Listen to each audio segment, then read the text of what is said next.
अरे अरे रुको, आपको आराम की सख्त जरूरत है। डॉक्टर साहब सुबह भी ये नमाज पढ़ रहे थे। रिपोर्ट में क्या आया है? डॉक्टर साहब, ब्लड कैंसर। आपकी कोई आखिरी ख्वाहिश है? कुछ खाना है, कहीं जाना है या किसी से मिलना है, हमें बताइए, हम सब पूरा करेंगे। अगर किसी से मिलूंगा तो वो भी कुछ पल ही मेरे साथ रहेगा। मुझे ऐसी चीज चाहिए जो मरने के बाद मेरे साथ जाए।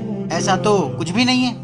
नमाज डॉक्टर साहब, नमाज ही है जो मरने के बाद साथ जाती है। मैं अपनी जिंदगी के इस आखिरी पल में नमाज पढ़ना चाहता हूँ।